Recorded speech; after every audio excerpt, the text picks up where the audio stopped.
Dans cette vidéo, je vais parler des aires des polygones.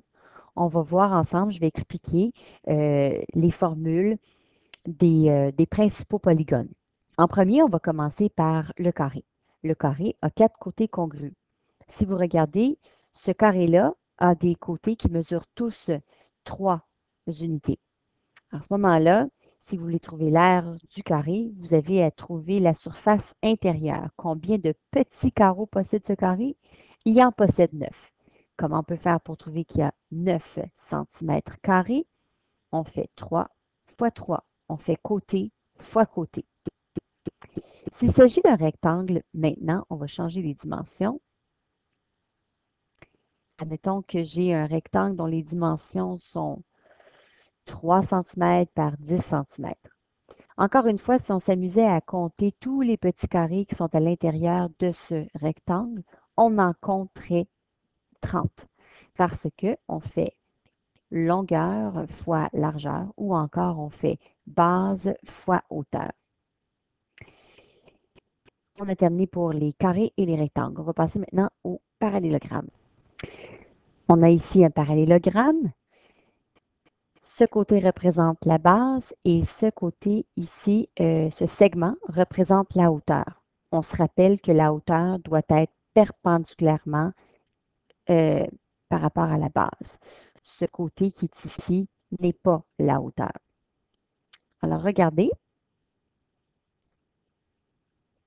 On a déplacé ce triangle rectangle ici et à ce moment-là, qu'est-ce qu'on a obtenu comme figure? Un rectangle.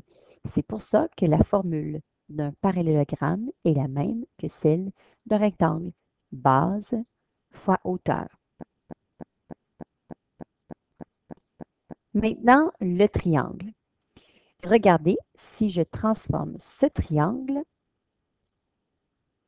en un rectangle, ce qui est en mauve, l'aire de ce qui est en mauve est identique à l'aire de ce qui est en rose.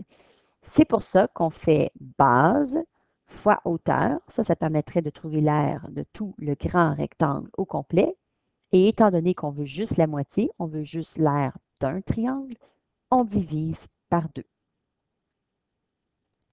C'est peut-être plus facile à voir si le triangle est un triangle rectangle. À ce moment-là, on voit bien qu'on a deux triangles rectangles qui sont identiques.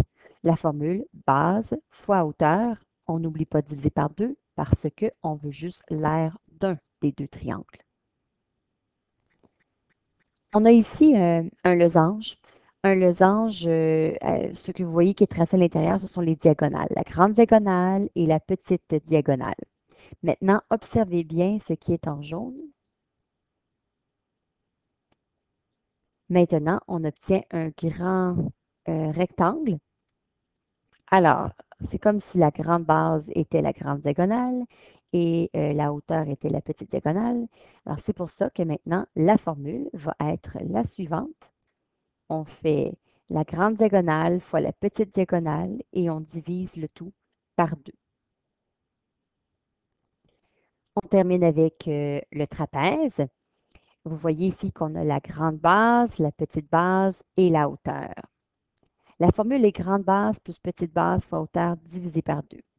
Alors, regardez qu'est-ce qu'on va obtenir. On fait une rotation et maintenant, on a deux trapèzes qui sont identiques. Et ces deux trapèzes-là, ensemble, qu'est-ce qu'ils vont former? Un parallélogramme. La formule d'un parallélogramme, c'est base fois hauteur.